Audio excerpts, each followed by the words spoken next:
그래서 이제 그 뭐 재정이라든지 뭐 이런 것은 사실 이제 거시경제 수업이 아니고 뭐 여러분들이 공공경제 수업을 통해 가지고 이제 뭐 배울 텐데, 재정에는 미시경제적 측면이 있고 거시경제적인 측면이, 미시경제적인 측면에서의 재정은 이제 주로 이제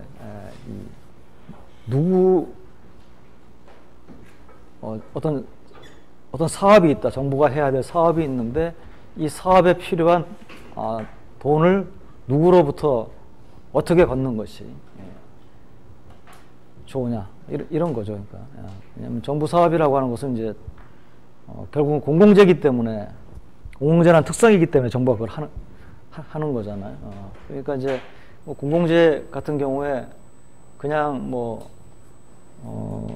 그러면 그 재화를, 아까 공공재의 자금 조달을 뭐 많이 쓰는 사람한테서 많이 걷는 게 좋으냐, 아니면 똑같이 걷는 게 좋으냐, 아니면 뭐 좀 뭡니까, 그 공공재의 가치를 높게 평가하는 사람한테서 많이 걷는 게 좋으냐, 뭐 이런 문제들이 이제 하나의 미시경제적인 측면이라고 한다면은, 거시경제적 측면은 이제 이 그러니까 또 미시경제 측면은 또 한 가지는 뭐냐면, 이 공공재를 뭐 A라는 공공재를 생산할 것이냐, B라는 공공재를 생산할 것이냐, 이것도 이제.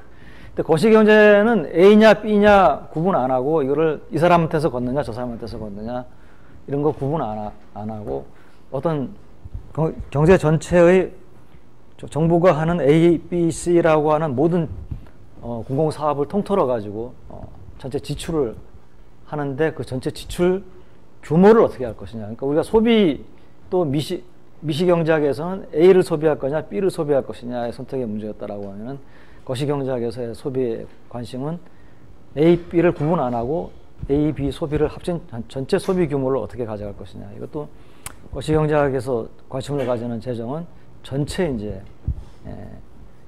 그 정부 지출의 규모, 전체 또 자금 조달의 규모, 정부 자금 조달의 규모, 뭐 이런 것들이 이제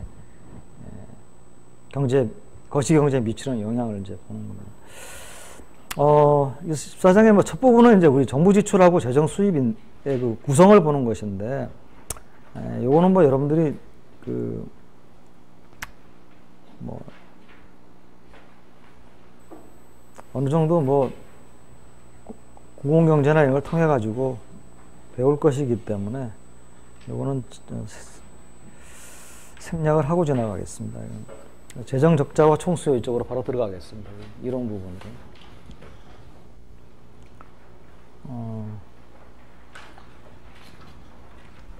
그러니까 이제 우리가 그 재정하고 관련해 가지고 거시경제학에서 가지는 두 개의 중요한 관심사는 뭐냐면, 재정이 단기적인 이제 거시경제 활동에 영향을 주는 거.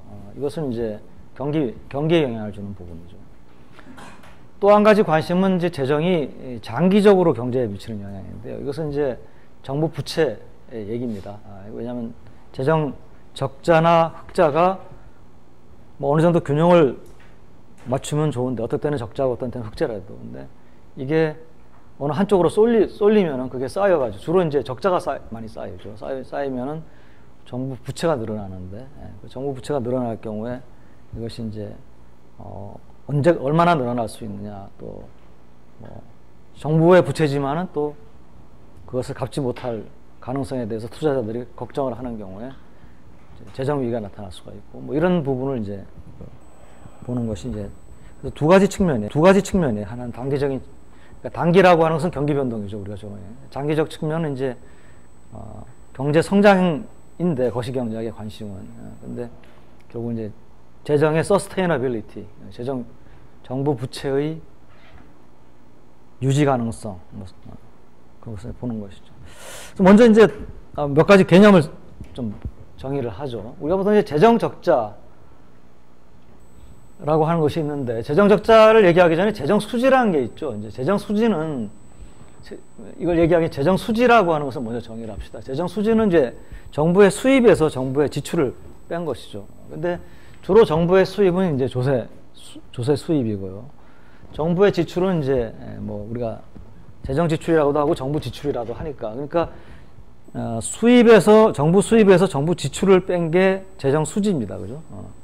그럼 재정 수지의 값이 플러스면 우리가 재정 흑자라고 부르고, 마이너스면 재정 적자라고 부르죠. 그래서 우리가 그러면 재정 적자라고 하는 것을 만약에 정의를 한다면은 정부 수지가 마이너스인 경우에 재정 적자니까 그 마이너스를 떼고 정부 수지의 값에서 마이너스를 떼고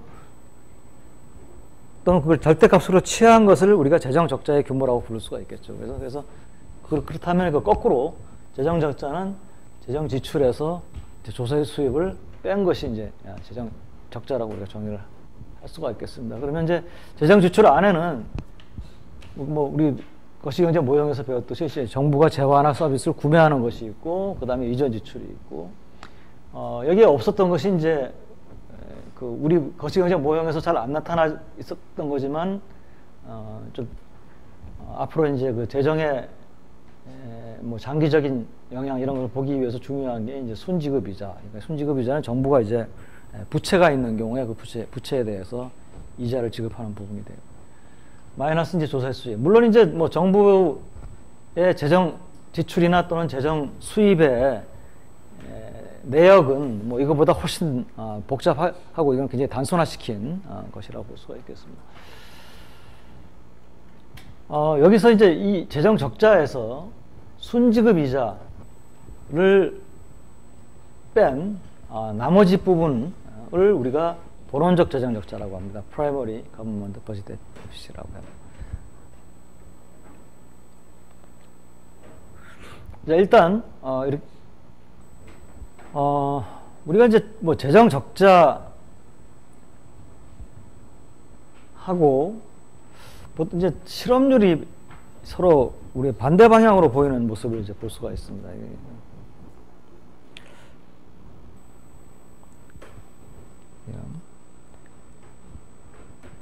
뭐 뜬금없이 갑자기 이 그림을 보여줘서 그런데 왜 이런 얘기를 하는지를 바로 설명을 하겠습니다.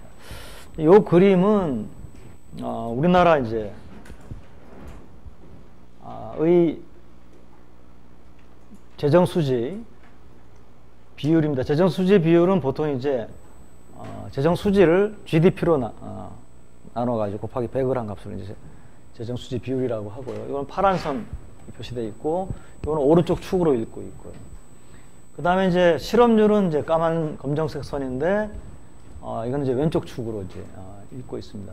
그리고 재정 수지 비율은 원래 재정 수지는 이제 이 플러스의 값을 가진 게 재정 흑자고 마이너스가 적자니까 이제 이쪽으로 올라갈수록 큰 값을 가져야 되는데, 지금 잘 보일지 모르겠지만은 여기는 이제 위가 마이너스 8, 마이너스 6, 마이너스 4 이렇게 되어 있으니까 재정 수지 비율은 아래 위를 이제 뭐라 그러나요? 역전시켜 가지고 그러니까 원래 재정 수지 비율을 그림을 그린 다음에 위아래를 이렇게 뒤집어 가지고, 그러니까 어떻게 보면은 이제 그래서 이게 높은 값이 오히려 이제 이건 뭡니까? 재정 수지가 마이너스의 큰 마이너스 값을 절대값으로 큰 마이너스 값을 기록하는 거니까 재정 적자가 큰 거죠. 그러니까 그렇게 그러면 이제 요 그림을 보면은 뭐 완전히 일치하지는 않지만은 뭐 대체적으로 실업률이 높았을 때 재정 적자의 비율이 커진다. 즉 재정 적자의 폭이 커지는 거죠. 그리고 실업률이 떨어지면은 재정 적자 비율도 떨어지고. 그러니까 실업률하고 재정 적자는 같은 방향으로 움직이고, 그러니까 실업률이 높을 때 재정 적자가 커지고 실업률이 낮을 때 재정 적자 작아지고.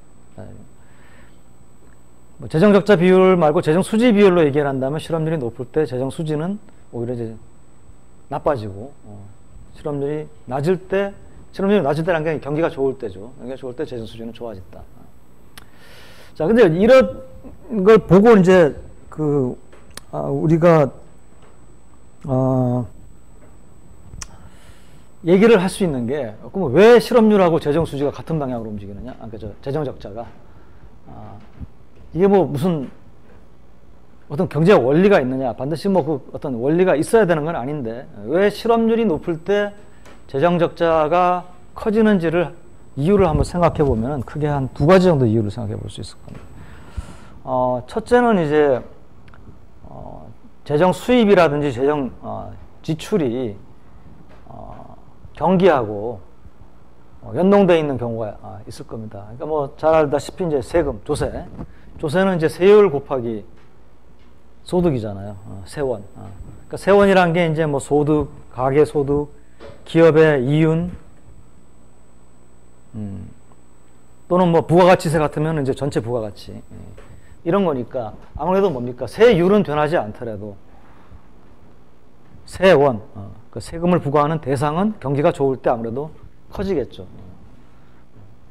그러니까 실업률이 높아질 때는 경기가 나빠질 때니까 조세 수입이 줄어들겠죠. 그죠?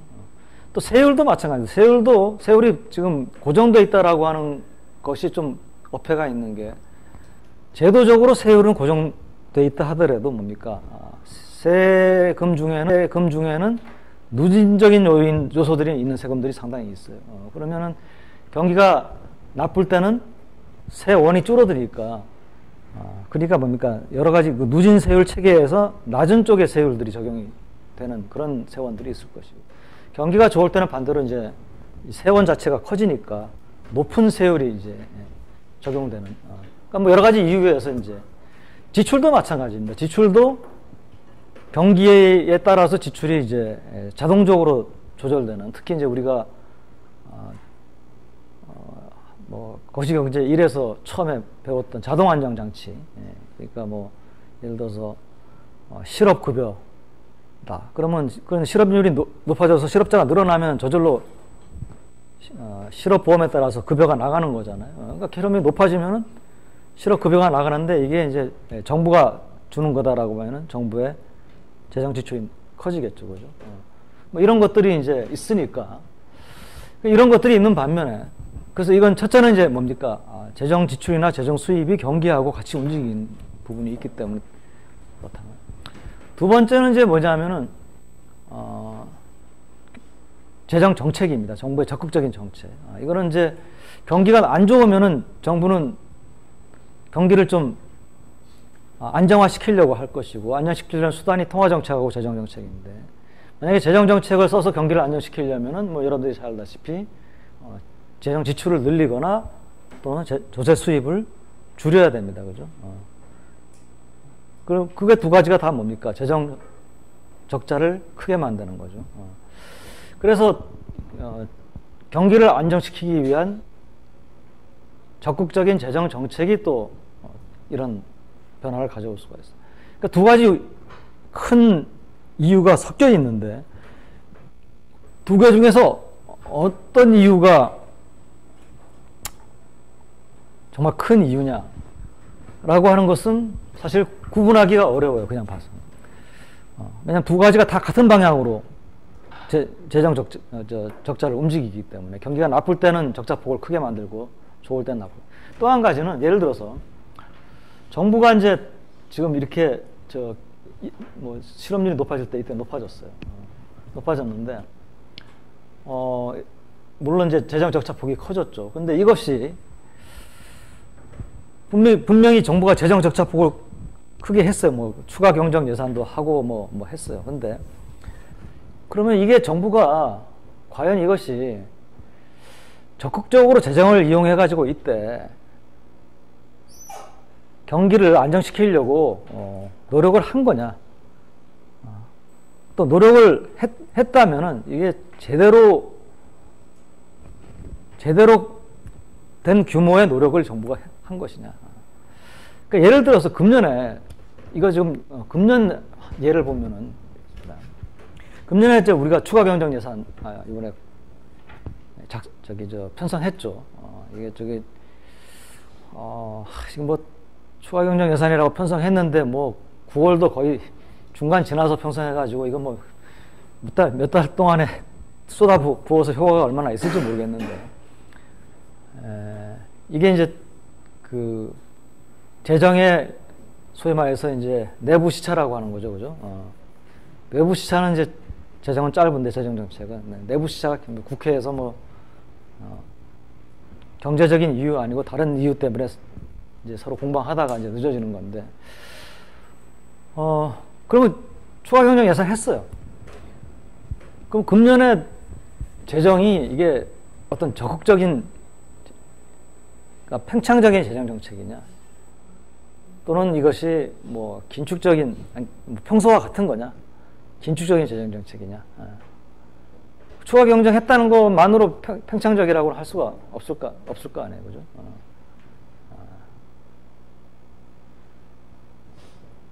근데 금년에 그 재정 수지를 보면은 추가 경정 예산 편성하기 전에 재정 수지가 10조 원 이상의 정도의 흑자예요. 예상보다 세금이 잘 거쳤어요. 세금이. 경기가 좋아서 잘 거쳤는지, 근데 그거는 좀 애매모호한 게 사실은 몇 가지 세제 변화가 있었거든요. 작년, 재작년에. 특히 이제 뭐 여러 가지 있지만 한 가지는 뭐냐 하면 이제 근로소득세에서 소득공제를 해주던 거를 세액공제로 많이 바꿨습니다. 그러니까 소득공제를 하게 되면은 만약에 공제 대상이 만약에 뭐 1,000만 원이다. 그러면은 이제 세율이 낮은 사람은 1,000만 원에 자기 세율이 9%밖에 안 되는 사람은 90만 원밖에 혜택을 못 받지만은 굉장히 이제 돈을 잘 벌어가지고 38% 정도의 그 브래킷에 있다 그러면 그 사람은 380만 원을 세금을 안 내는 거예요. 그죠? 굉장히 많이 안 내죠. 근데 이게 세액공제로 바뀌면은 세율이 9%인 사람이나 30%인 사람이나 다 똑같은 금액밖에 공제를 못 받아요. 그러니까 일단 세금을 계산한 다음에 세금에서 똑같은 금액을 까주는 거예요. 같이 1,000만 원을 내가 크레딧 카드를 썼다 그러면 이 사람이나 저나, 그러니까 소득이 높은 사람이나 낮은 사람이나 똑같은 금액을. 근데 낮은 사람은 어차피 그거는 뭐 세금을 더 내는 부분이 없는데, 요게 이제 세율 그거를 기준을 한 15% 정도에 맞춘다. 그러면 기존의 세율이 15%보다 높았던 사람들은 세금을 덜 감면받게 되겠죠, 그죠? 그러니까 그런 효과도 있고, 뭐 이거는 그 다음에 뭐 여러 가지 있어요. 여러 가지 뭐 이게 꼭 근소세에서만 많이 거친 게 아니고 사업소득세에서도 많이 거치고 법인세에서도 좀 거치고 해가지고 지금 이렇게 된 부분이 있고요. 그런데 이제 우리는 그게 뭐 어디서 어떻게 거쳤냐, 이거는 이제 미시경제학적인 요인이고, 이제 거시경제를 하는 사람은 이게 많이 거쳤다는 것 자체가, 규모 자체가 왜 많이 거쳤는지를 넘어서서 많이 거쳤다는 것 자체가 뭡니까? 만약에 경기가 크게 변하지 않았다면, 똑같다면 이전하고, 그러면 뭡니까? 재정이 어떤 적극적인 뭘 하지 않았는데도 불구하고 재정 정책의 기조는 긴축적이었다는 얘기예요. 그러니까 이게 세제 변화라, 또 세금이 많이 거친 이유는 세금을 많이 거두려고 굉장히 국세청에서 노력을 많이 했어요. 그러니까 세무 행정을. 그러니까 뭐 중소기업에 무슨 세무조사 나와가지고 뒤져가지고 거기에 뭐 애견 사료를 샀다 그러면은 기업체에서 애견 사료를 뭐하러 샀냐, 사장 집에 있는 강아지 거 사준 거 아니냐, 그것까지 다 조사해가지고 세금을 때리고 뭐 이렇게 이제. 그러니까 뭐 그전에는 이제 그런 거 보고도 그냥 금액이 작고 그러면 지나가고 그랬는데, 그러니까 그 예인데 하여튼 그럴 정도로 지금 세금 징수 활동이 굉장히 강해졌거든요. 심지어는 이제 우리나라 국민들이 해외에 가지고 있는 여러 가지 재산이나 어떤 소득도 지금 파악을 해가지고 다른 나라 세무당국하고 협조를 해야겠죠. 그런 것도 전부 다 이제 세금을 징수를 하려고 하고, 그러니까 이런 것들이 이제 있는데, 그 원인이야 어쨌든 간에 세금을 더 걷는다 또는 재정 흑자가 늘어난다라고 하는 것은 재정 정책의 기조가 긴축적이 되는 겁니다. 가만히 놔둬도. 그러니까 작년하고 금년 사이에 뭐 특별히 경기가 많이 나빠졌다든지 뭐 그런 거는 없거든요. 뭐 약간의 차이는 있지만은 오히려 금년 상반기는 작년보다 조금 나아지고 있다고 그렇게 얘기를 하는 건데, 그럼에도 불구하고 재정 흑자가 이제 커지는 것은 뭐 경기 탓도 있지만은 재정 정책의 기조 문제도 있으니까. 그러니까 이제 가만히 있어서는 안 되고 경기를 어느 정도 중립적으로 재정 정책을 갖고 가기 위해서라도 추가 경정 예산 같은 걸 통해 가지고 재정 정책을 균형으로 가져갈 필요가 있겠죠, 그죠?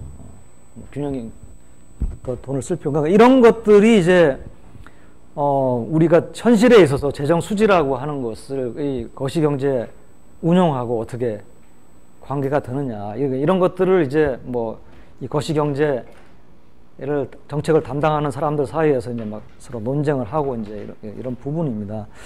자, 그런데 이제 이 논쟁을 제대로 하기 위해서는 금년에 예를 들어서 10조 정도 그러니까 금년 상반기에 돈이 더 거쳤다, 예를 들어서.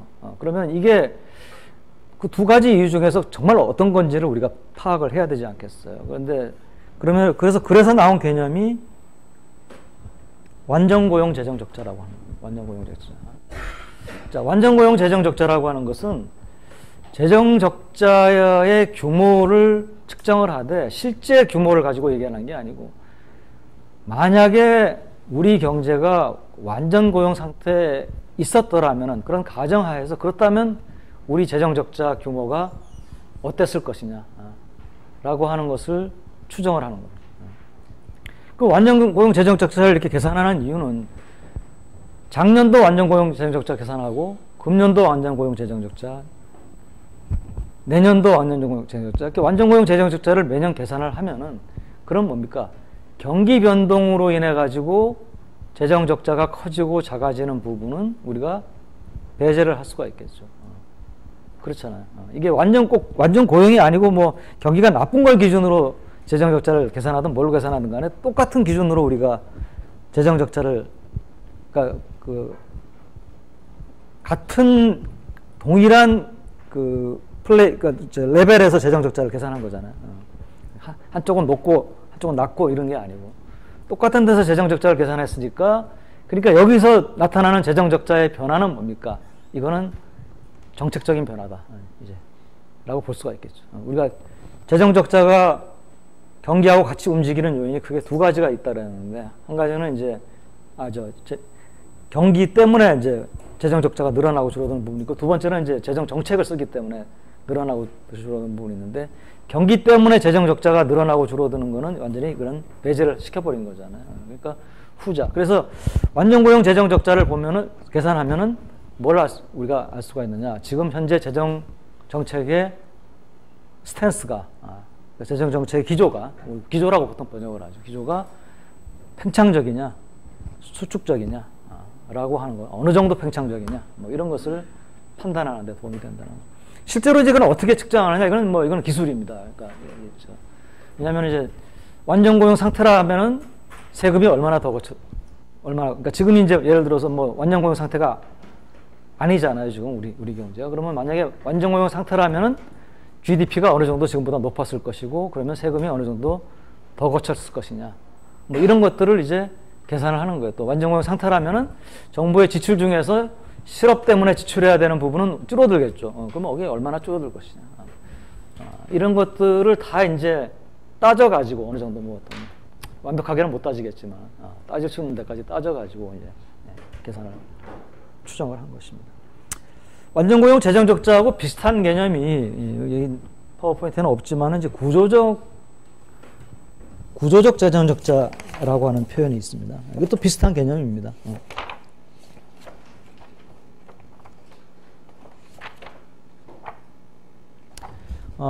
보통 이제 그 재정적자를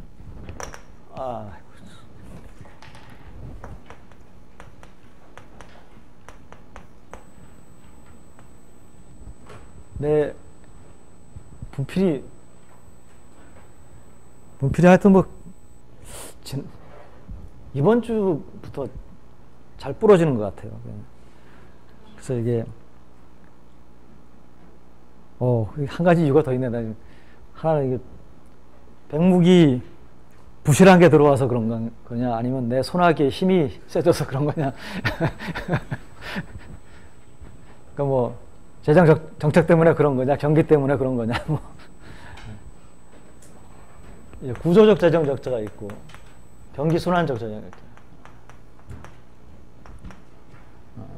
그래서 두 개로 이제 나누는데, 이 구조적 재정 적자가 이제 완연고용 재정 적자에 해당되는 개념이겠죠, 그죠? 항상 이제 이거는 존재하는 부분이고, 이건 어떤 일시적인 어떤 경기 변동이라든지 이런 것 때문에 이제 발생하는 그런 재정 적자가 되겠습니다. 그래서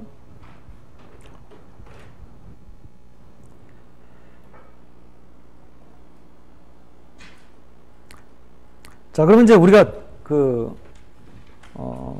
정부가 적극적으로 이제 재정 정책을 써서 재정 적자가 발생했다. 그러니까 뭐 그거는 이제 지출을 늘리거나 아니면 조세 수입을 줄이거나 이전 지출을 이제 뭐 늘린 것도 되겠죠. 자, 그런 경우에 경제에 어떤 영향을 미치느냐, 것이냐. 즉 재정 정책의 경제적 효과. 뭐 이거는 여러분들이 이미 잘 알고 있죠. IS, LM, SYI가 있고. 재정 정책을 적극적인 재정 정책을 쓰면은 IS 곡선이 이렇게 이동을 하고, 그러면 이제 이게 이때 Y가 늘어나는데, 이때 Y가 늘어나는 것은 이제 총수요의 증가죠. 그러면 이거 늘어난 것만큼 총수요 총공급 모형에서 총공급 곡선이 있고 총수요 곡선이 있고, 그래서 이거 늘어난 폭만큼 총수요 곡선을 똑같이 이제 이동을 시키죠. 그래서 총수요 곡선이 이렇게 이동하면 경제는 E0에서 E에서 E-로 간다. 뭐 이건 여러분들이 이제 거시경제 1에서 이미 알고 있는 내용입니다. 이거는 뭐 어떤 거시경제 교과서를 가지고 배웠던 간에 비슷한 분석을 여러분들이 배웠을 겁니다. 자, 이제 지금 여기서 이걸 다시 하는 이유는 뭐 똑같은 걸 다시 가르치자는 것이 아니고, 여기 이제 우리가 조금 뭔가 더 새로 배운 것들이 있으니까, 새로 배운 게 이제 마이크로 파운데이션을 배웠죠. 마이크로 파운데이션을 배웠으니까 조금 이제 우리가 이미 알고 있는 이 분석에서 좀 달라질 수 있는 부분이 있어서 이제 그 얘기를 하려고 하는 겁니다. 그래서 이제 뭐 이미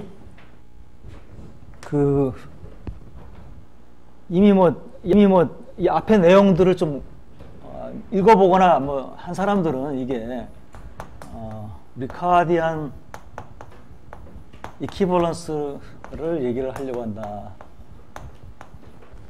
라고 하는 것을 여러분들이 이제 알 것이고요. 이 리카디안 이퀴벌런스를 얘기하기 위해서는 뭘 얘기를 해야 되냐면 정부의 예산 제약을 얘기를 해야겠습니다. 즉 우리가 소비자 이론을 배웠을 때, 소비 이론을 배웠을 때 소비자가 예산 제약 하에서 소비를 선택을 한다. 그래서 우리가 예산 제약인데, 그 우리가 도출했던 예산 제약은 한 기간의 예산 제약이 아니고 여러 기간에 걸친 기간 간 이제 소비 선택에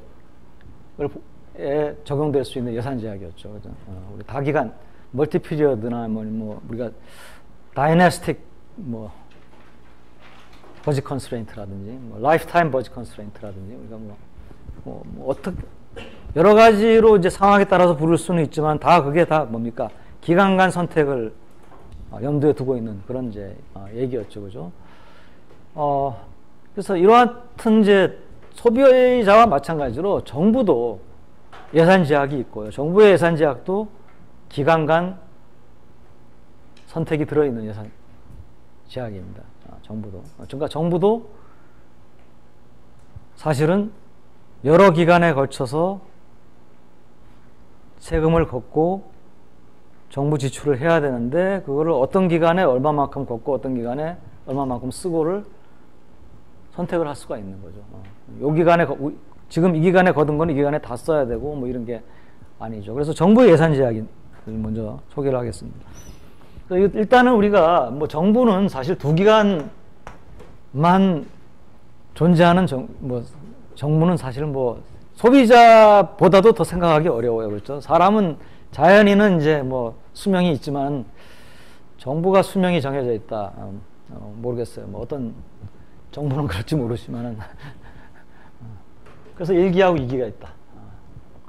일단 이렇게 하는 거는 가상적인 겁니다. 물론 정부는 뭐 굉장히 오랫동안 지속이 될 텐데. 뭐. 그러면 이제 정부가 하는 행동은, 정부는 이제 T1하고 T2를 이제 세금으로 걷고요. 그 다음에 이거를 G1하고 G2로 씁니다. 그러면 이제 두 기간 간의 이자율을 R이라고 부르고요.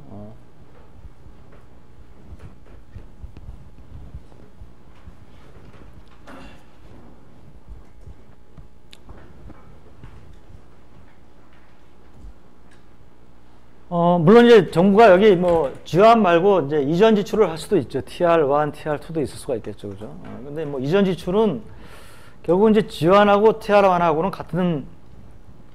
같은 방향으로 움직이는 거니까. 뭐 승수효과는 좀 다를 수 있어도. 그러니까 일단은 우리 단순하게 하기 위해서 TR1, TR2는 모형에다가 얘기를 안 하겠습니다. 근데 굳이 모형에 도입을 시켜야 된다 그러면은 G1, G2하고 같이 다니면 되겠죠. 그럼 정부의 예산 제약은 뭐냐면은 우리가 예산 제약 다시 할 필요 없이 G1 더하기 1 플러스 R분의 G2는 T1 더하기 1 플러스 R분의 T2가 되겠습니다. 두 기간이 이렇다면 이제 여러 기간은 뭡니까? 1 플러스 R분의 G2 1 플러스 R분의 n-1분의 gn 이퀄 이제 t1 더하기 1 플러스 r분의 t2 1 플러스 r에 n-1분의 tn 뭐 이런 식으로 이제 될 거고, 뭐 정부가 무한한정으로 간다면은 이게 n에서 그치지 않고 이제 무한되게 나오겠죠. 이게 이제 정부의 예산 제약이고요. 그래서 일단 뭐 이걸 가지고 생각을 다시, 두 기간을 가지고 다시 돌아가겠습니다.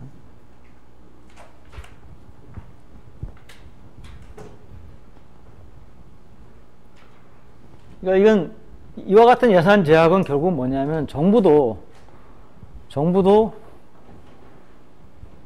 소비자와 마찬가지로 정부가 확실하게 이게 망할 것을 알면은 빚을 남기고는 망할 수는 없다. 정부는 뭐 죽는다는 표현을 하긴 그러니까. 그런 이제. 그러니까 그걸 뭐 몰랐을 때는 뭐 빚을 남기고 죽을 수도 있겠죠. 그러니까 내가 30살까지, 아니죠. 100살까지 산다고 생각을 했는데, 모두 다 그렇게 생각했는데, 뭐 한 10살 전에 90살에 죽었다. 그러면 뭐, 예상치 않은 것은 이제 뭐 경우에는 빚을 남길 수 있어도 예상 다 알고 있으면은 아무도 빚을 못 갚을 사람한테 돈을 꿔주지는 않을 테니까. 자, 이게 이제 정부 예산 제약이라고 합시다. 자, 이제 이게 이 예산 제약의 의미를 가만히 생각해 보면은 이렇습니다. 이것하고 이제 우리가 정부의 재정 정책을 한번 좀 관계를 좀 지어보겠습니다. 정부가 이런 재정 정책을 생각해 보죠. 재정 정책에 G1, G2는 불변이에요. 그러니까 지출은 그냥 가만히 놔두고 T1 현재의 조세를 줄여주는 재정 정책을 생각을 해보죠.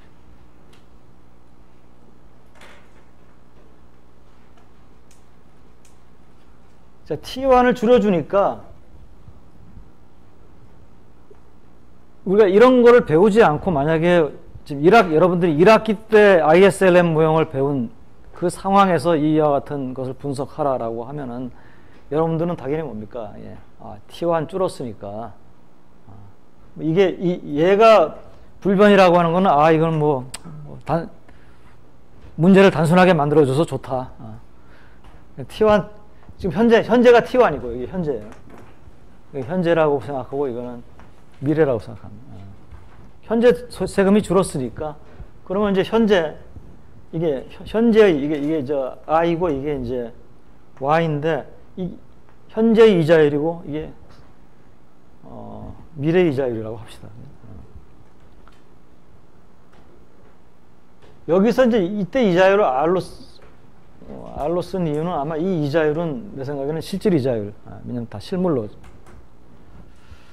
그러면은 여기에 이제 현재 IS 곡선이 있을 거고, 현재 LN 곡선이 있는데, 뭐 아까 얘기한 것처럼 세금이 줄었으니까 IS 곡선이 이렇게 이제, 거꾸로죠. 이렇게 와가지고 경기가 좋아질 것이다. 뭐 이런 얘기를 이제 당연히 했겠죠. 근데 이제 이 얘기에 대해서, 그렇지 않다라고 주장하는 사람들이 있어요. 이제 그건 리카르디안 이퀴밸런스를 믿는 사람들이에요. 물론 이제 이런 얘기를 이제 리카르도가 처음에 이제 이런 아이디어를 내놨다고 해가지고 이제 리카르디안이라는 말이 붙은 것이고요. 그래서 이 사람들의 논리는 이겁니다. 이제 이 정부의 그 예산 제약을 생각해 보면은 G1, G2가 불변이라면 얘네들은 불변이에요. 그죠? 불변이에요. 변하질 않아요. 그런 상태에서 T1을 줄여줬다. 그러면 이거는 이제 T1을 줄여줬다라고 하는 것은 결국 뭐냐면 세금이 줄어드는 것만큼 뭡니까? 지출은 그냥 가만히 있는데 수입이 줄어드니까 그 부족한 것을 어디선가 재원을 마련해야 되잖아요. 그 재원이 이제 차입이죠. 정부 차입. 정부가 이제 소비자가 Y보다 C를 많이 소비하려고 그러면 차입을 해야 되듯이 정부도 이제 차입을 해야 되죠. 그죠? 그럼 이제 차입은 하는데 이게 정부가 이제 2기간만 살고 죽을 건 아니까 이 차입한 건 2기에는 반드시 갚아야 됩니다. 우리도 알고 정부도 알고 다 아는 거예요. 이건 그런 정보의 문제는 없다고 생각하고 일단은. 그러면은 정부가 이제 2기에 갚아야 되는데 갚으려면 어떻게 해야 됩니까? 갚을 돈이 있어야 되잖아요. 갚을 돈은 어디선가 또 마련해야 되잖아요. 근데 정부가 갚을 돈을 마련할 수 있는 방법은 세금을 더 걷든지 아니면은 지출을 줄여야 되는데 지출은 변하지 않는다고 했으니까 세금을 더 걷어야지만 된다라고 하는 거. 그러니까 뭐 여러분들은 이제 이게 같아져야 되니까 이게 줄면 이게 늘어나야 된다. 그거는 뭐 수식적으로 얘기하는 거지만 이제 그 스토리가 지금 내가 얘기한 그런 스토리죠. 왜 T1이 줄면은 T2가 늘어나야 되느냐. 그러니까 이와 같은 생각을 여러분들도 다 할 수가 있다라고 하면은 그러면 여러분들은 뭐라고 합니까? 정부가 지금 세금 줄여주겠다. 그래서 이제 여러분들한테서 받은 세금을 뭐 예를 들어서 11월 달에 그 중에서 한 10% 정도를 환급을 다 해줬어요. 여러분들 좀 통장에 세금 냈던 것 중에 한 10%가 돌아와가지고 통장에 다 입금이 됐어요. 좋잖아요, 그죠? 좋으니까 이걸 이제 쓸 거냐 하는데 제가 생각해 보니까 지금 이렇게 돌려줬지만은 정부 지출을 변화시키지 않은 상태에서 이게 왔다. 이거는 내년에는 그러면 얘네들이 돈을 갚기 위해서 많이 걷겠구나. 라고 하는 생각을 하는 거죠. 그러면은 뭡니까? 소비자 입장에서는 현재 가처분 소득은 늘어났지만은 거꾸로 미래 가처분 소득은 줄어들죠. 왜냐하면 세금이 지금 줄어들었다 늘어나니까. 그러면 평생소득은 변할 게 없다. 또 항상소득도 변할 게 없다. 그럼 내가 평생소득이나 항상소득이 변하지 않았는데 내가 소비를 늘릴 이유가 없다. 원래 우리가 배웠던 ISLM에 들어있는 메커니즘은 세금을 줄여주면 가계의 가처분 소득이 늘어나고 가처분 소득이 늘어나면은 가계가 소비를 늘리고 그 늘어난 소비가 총수요의 일부니까 총수요가 늘어나고 거기에 따라서 아웃풋도 늘어난다. 생산도. 이 논리인데 지금 리카르디안 이퀴밸런스가 성립이 된다면은 소비가 늘어날 이유가 없어요. 세금을 줄여줘도. 그러니까 총수요가 늘어날 이유도 없고 경기가 좋아질 이유도 없어요. 그러면은 확장적인 재정 정책을 썼는데 세금을 줄여줌으로써 재정 정책의 효과는 안 나타날 수도 있겠죠. 이게 이제 리카르디안 이퀴버런스가 만약에 잘 성립이 된다면은 이런 이제 변화가 있는 겁니다. 근데 이 리카르디안 이퀴버런스는 우리가 이것을 거시경제 분석에 적용할 때 굉장히 조심을 해야 됩니다. 그러니까 이 어떤 상황에서는 그러니까 적용은 여러 가지 상황에서 적용될 수 있는데 지금 우리가 얘기한 그러니까 우리가 보통 리카르디안 이퀴버런스를 보통 이렇게 얘기를 하거든요. 그러니까 현재 그러니까 조세를 감면시켜주는 재정 정책은 효과가 없다.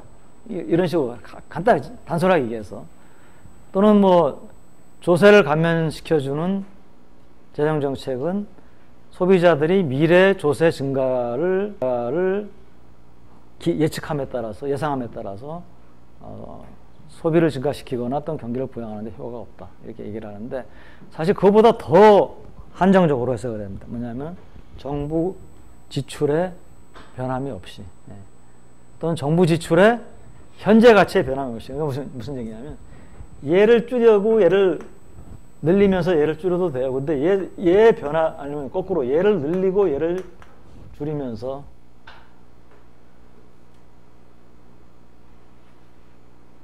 이거는 미안합니다. 이건 내가 지금 잘못 얘기했어요. 그러니까 얘를 변화시키지 않고 얘만 변화시키는 경우는 지금 얘기한 대로 전혀 효과가 없어요. 그렇다면 이제 거꾸로 내가 만약에 거꾸로가 아니고 좀 다른 경우로 내가 T1을 줄이지만은 이와 동시에 G1은 증가시킨다. 그러면 이제 이런 경우에는 효과가 어떻냐? 이거 생각 안 하고 이거 리카르디안 이퀴버런스가 성립된다면 되는데 이거 줄어들었으니까 또 미래 조세 늘어날 거 생각하고 그러면은 사람들이 평생 소득은 변함이 없다고 생각하고 그러면은 소비를 변화시키지 않을 것이고 뭐 그런 얘기를 바로 똑같이 한다면은 이거는 좀 틀려. 왜냐하면 상황이 다른 게 이건 뭡니까? 지환이 늘어났기 때문에. 아니면 지환 이런 경우조차도 그러니까 지환을 늘리고 G2를 줄여서 이거는 이전하고 변함이 없다고 생각해요. 이거는 변함이 없어요. 정부가 두 기관을 통해서 걷어가는 전체 지출액 전체 지출액은 변함이 없고 따라서 두 기관을 통해서 걷어가는 세금 총량에는 변함이 없어요.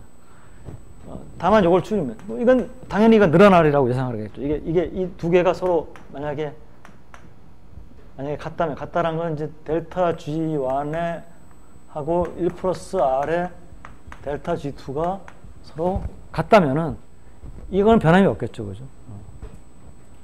거꾸로인가? 거꾸로. 훌륭한 조교가 있어. 그래서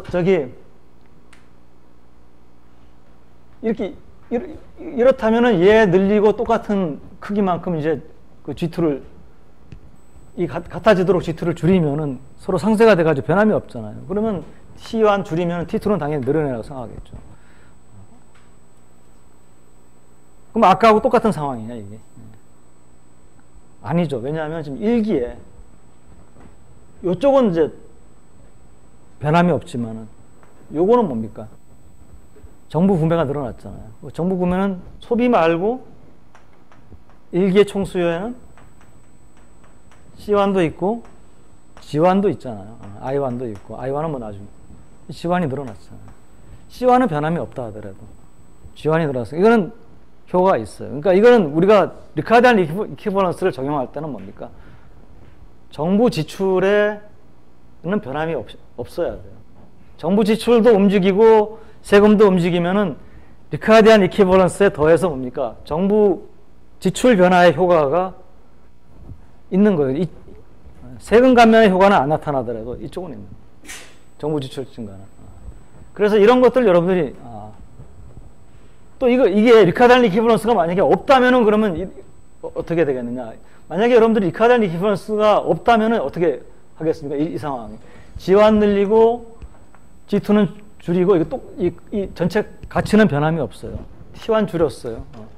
그럼 당연히 이제 리카르디안 이퀴버런스니까 이거 아니니까 이거는 이제 생각 안 하는 거죠, 그죠? T2는 생각할 필요가 없죠. 그러면은 어떻게 됩니까? 현재 1기에는 얘 늘어났고 얘 줄어들었으니까 조세는 줄어들었고 재정은 늘어났으니까 두 가지가 합쳐져 가지고 굉장히 평창적인 효과가 날 것이다. 이렇게 할 거고, 만약에 리카르디안 이퀴버런스를 여기다가 만약에 적용을 한다면 어떻게 됩니까? T1은 줄지만 T2는 늘어날 테니까 얘가 줄어든 건 미래의 세금 증가로 갚아야 되니까 소비자 입장에서는 평생 동안의 소득은 변함이 없어요. 그러면 소비도 변화시킬 이유가 없어요. 소비는 안 변했다도 뭡니까? 평창 효과는 있습니다. 왜? G1이 늘어났으니까. 그렇지만은 얘 늘어나고 얘 줄어든 거의 효과보다는 작겠죠, 그죠? 그러니까 이게 이렇게 이제 구분을 우리가 분리를 해가지고 해야 돼요. 이걸 분리를 할 때 우리가 조금 더 생각을 그 분석에 도움을 줄 수 있는 건 이겁니다. 똑같이 2기간 동안 사는 소비자를 생각해 봅시다. 그러면 C1 더하기 1 플러스 R분의 C2고, 이 사람은 이제 Y1 빼기 T1. 원래는 같이, 만약에 정부가 존재하면은 여기는 가처분 소득이 들어가는 게 맞겠죠. 우리가 12장에서 소비자 이론 배울 때는 Y1이라고 놓고 이게 Y1 자체가 가처분 소득이다, 이렇게. 또는 정부가 없으니까 뭐 가처분 소득하고 그냥 소득을 구분할 필요가 없다, 뭐 이렇게 얘기를. 만약에 뭐 정부가 존재하는 건 현실이니까, 정부가 존재한다면은 가처분 소득을 쓰는 게 옳으냐, 그냥 소득으로 쓰는 게 옳으냐, 그냥 소득을 쓰는 것보다는 가처분 소득을 쓰는 게 정확하죠. 그래서 이렇게 하고 있는 Y2 빼기 T2예요.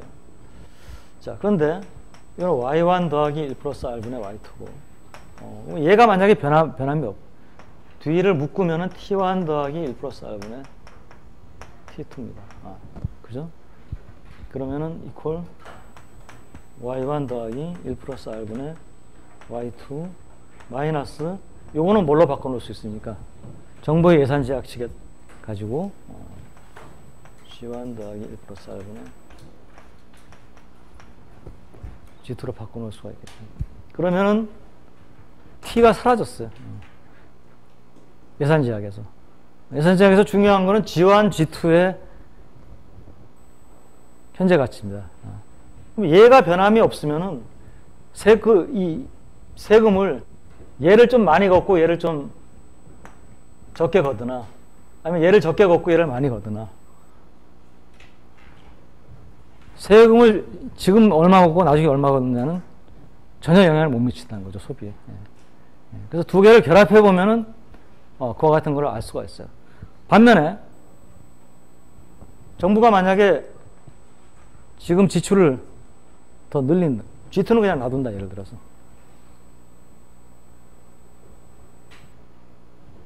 그러면 이거는 뭡니까? 소비에도 영향을 미치고요. 소비에도. 또 어디다가 영향을 미칩니까? G1 자체가 늘어난 거는 AD1은 C1 더하기 G1 더하기 이렇게 가잖아요. 그러니까 우리가 두 개를 구분해야 되는 거예요. 얘가 늘어나는 게 직접적으로 총수요의 일부로서 영향을 미치고, 그 다음에 얘가 늘어난 게 리카르디안 이퀴버런스를 통해 가지고, 왜냐하면 여기서 요걸로 이렇게 대체를 하는 순간에 우리는 리카르디안 이퀴버런스가 성립된다고 가정을 한 겁니다. 가정을 한 거예요. 이렇게 리카르디안 이퀴버런스가 이제 성립 안 된다고 생각하는 사람들도 있어요.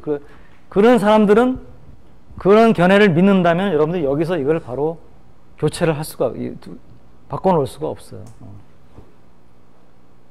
그러니까 이미 이렇게 간 순간에 나는 리카르디안 이퀴버런스를 믿는 사람이에요. 그럼 리카르디안 이퀴버런스를 믿는 사람이라면은 G1의 증가가 총수요에서 이거 직접적으로 총수요의 일부가 되고, 또 한 가지는 뭡니까? 가계 예산 제약을 통해서 이번에는 오히려 어떻게 합니까? 소비를 줄이겠죠, 이거는. 왜냐하면 평생 소비 소득이 줄어드니 소비는 약간 줄어드는 효과. 근데 요거는 뭡니까? 소비를 줄이는 것은 1기하고 2기 양쪽에 통탄하게 나눠질 것이고 지원의 증가는 이 기간에만 집중이 될 것이니까 전체적으로는 AD와는 늘어나겠죠. 그죠? 만약에 내가 리카드 앤 이퀴밸런스를 안 믿는 사람이다. 이제 리카드 앤 이퀴밸런스에 대한 비판을 얘기를 하겠습니다. 비판. 자, 여러분도 비판을 믿고 싶을 거예요. 왜? 세상이 훨씬 간단하니까. 리카드 앤 이퀴밸런스를 믿고 분석을 하면은 고민을 해야 될 게 하나 더 생기는 거예요. 세상이 복잡해지는 거예요. 그래서 지금 이 얘기는 이거고 리카드 앤 이퀴밸런스에 대한 비판입니다. 그러니까 우리 보통 리카드 동등성 정리라고 하는데 두 가지입니다. 이거는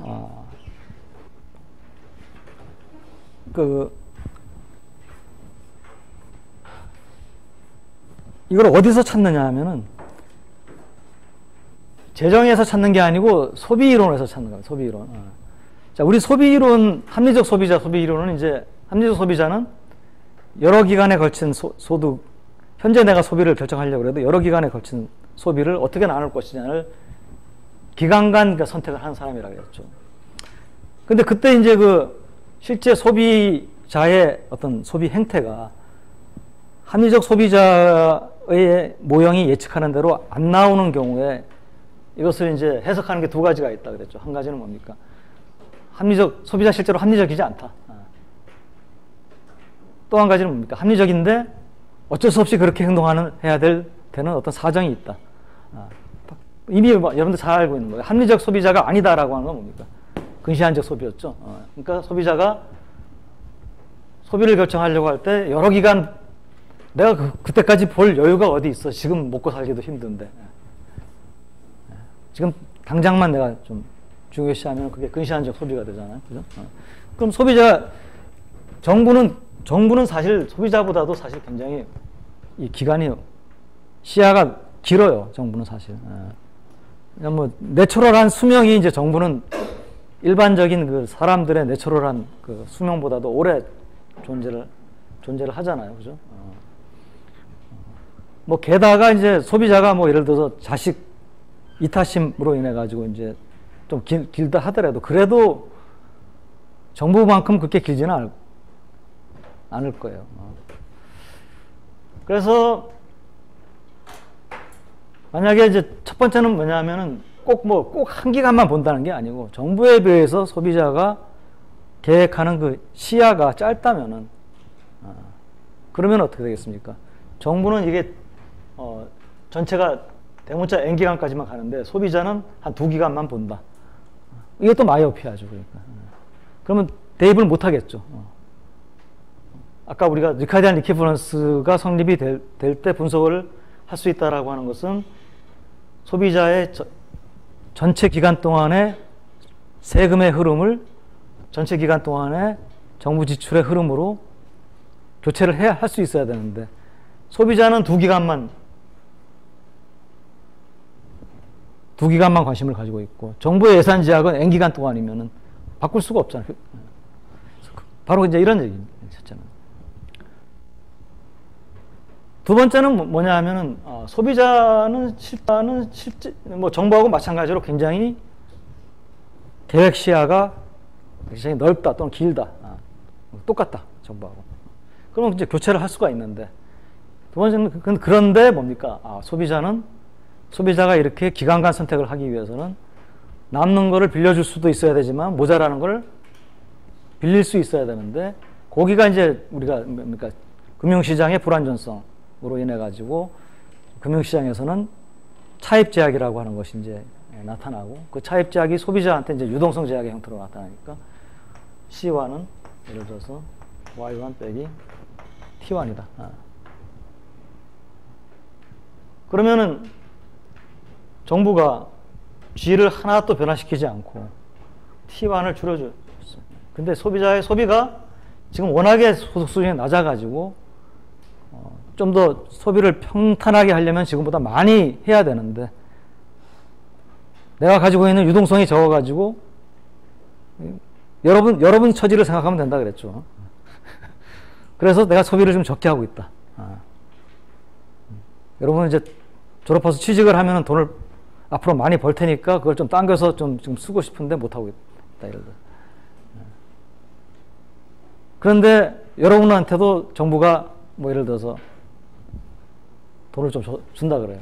그러면 뭐 안 그래도 쓰고 싶었는데 쓰자. 그래서 시간을 늘릴 수 있을 거 아니에요.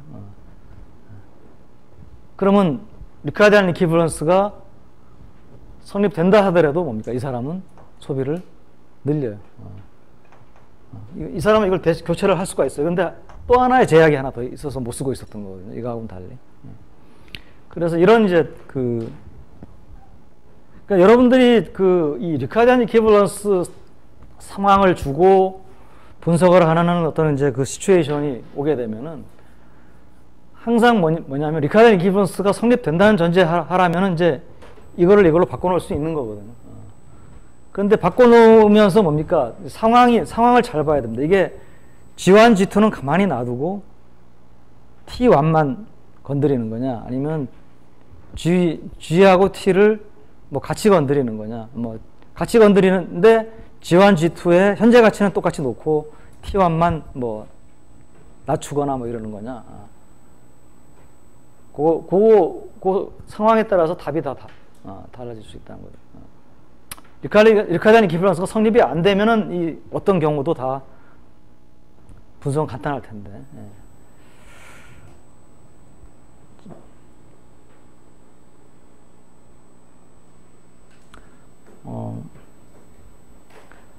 아까 얘기한 대로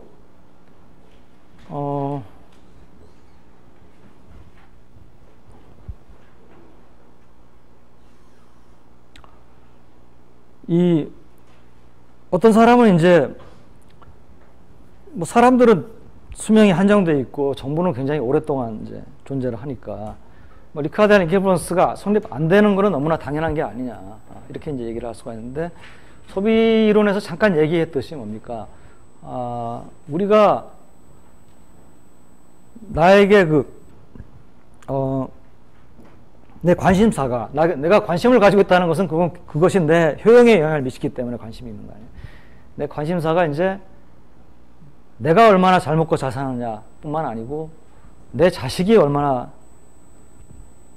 잘 사느냐에 관심을 갖고 있다라고 하면은 나는 뭡니까? 내 계획 시야는 내 수명을 넘어서 가지고 내 자식의 수명까지도 그 전체 수명 내에서의 소비, 이것까지 내가 관심을 가질 거예요. 그러면 내가 소비 선택을 할 때 나 자신의 라이프타임 예산 제약이 아니고 나 더하기 내 자식의 라이프타임 소득을 라이프타임 소비로 나누는데, 그래서 만약에 내 평생 동안에 그 라이프타임, 그러니까 그 소비, 나보다도 내 자식이 나보다도 더 그 라이프타임 인컴이 뭐 작을 것 같다.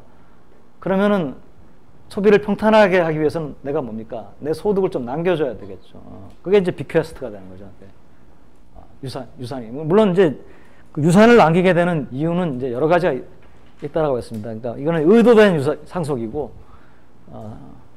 또 상당히 많은 부분의 상속은 의도되지 않은 상속이 있어요. 그건 뭐냐면 내가 100살까지 살아야 되는데 100살까지 살려면은 내 재산이 이렇게 있고 이거를 까먹으면서 살아야 되는데 100살까지 못 살고 갑자기 90세에 졸한다. 사망한다. 그러면 앞으로 10년 동안 먹고 살 거는 내가 못 쓰고 죽잖아요. 그럼 뭐 가져갈 수도 없고. 그러면 상속인이 가져가게 되겠죠. 그죠? 이게 이제 의도되지 않은 상속인데 굉장히 재미있는 것은 일본인들도 상속을 굉장히 많이 남기고요. 한국 사람들도 상속을 굉장히 많이 남깁니다. 많이 남기는 편이에요. 서양 사람들에 비해. 근데 한국 사람 상속을 많이 남기니까 이제 우리는 당연히 이게 이제 일본 애들도 우리랑 마찬가지로 자식을 위해 가지고 남기는구나.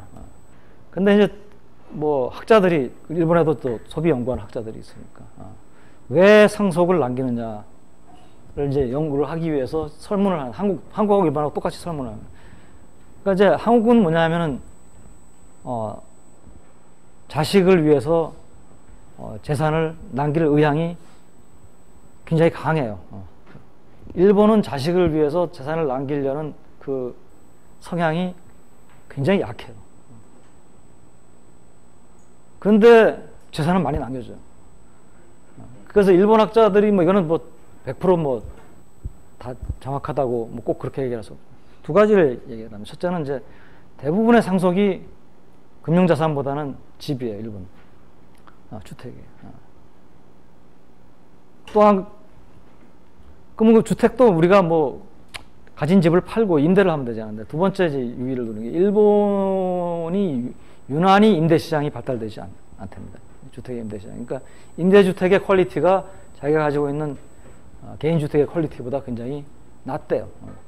그래서 웬만한 사람들은 자기가 가진 주택을, 자가 소유주택을 죽을 때까지 끌고 가려고 하는 그런 성향이 이제 강화됩니다. 그럼 그런 성향이 있는 데서는 자기가 가진 집을 가지고, 물론 뭐 좀 집을 담보로 뭐 빚을 질 수도 있겠지만, 또 일본 사람들이 또 굉장히 그런 걸 또 안 좋아하는 사람들이니까. 그래서 똑같이 우리가 보기에는 상속을 많이 하는데, 상속의 동기는 이처럼 두 가지 있어요.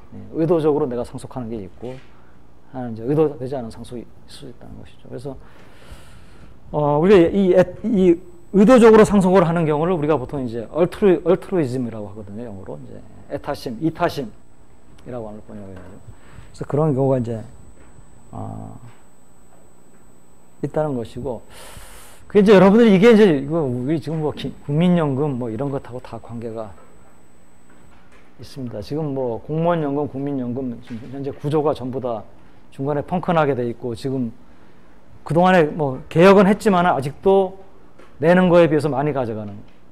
만약에 이 사람들이 정말로 애타심이 다 있는 사람들이라면은, 그러면은 국민연금 구조를 지금처럼 그렇게 내놓은 것보다 많이 가져가는 게 아니고 자식들을 위해 가지고 내놓은 것만큼만 가져가든지, 뭐 그러니까 내놓은 것만큼 가져가든지, 아니면 그러니까 그러려면 아마 지금 내는 거에 비해서 현재 가져가는 걸 많이 가져가는데 적게 가져가든지, 아니면 더 내놓든지, 뭐 이런 쪽으로 개혁을 하도록 정부에게 그런 그 정책을 발표하는 정부에다가 투표를 몰아줄 겁니다. 만약에.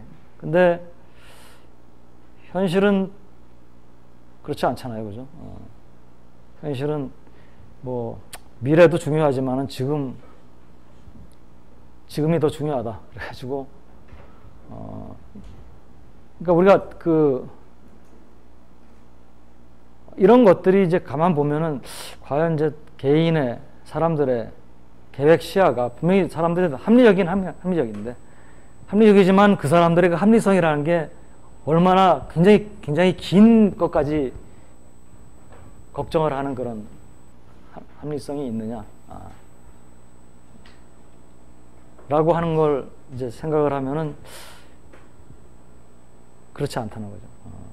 그렇지 않을 수도 있다라고 하는 거죠. 우리가 좀 그런 예에서 볼 수가 있는 거고요. 하여튼 뭐 그 정도로 요 얘기는 좀 마치도록 하겠습니다. 이 부분이 소비 이론하고 같이 관계가 되는 부분이죠, 그죠?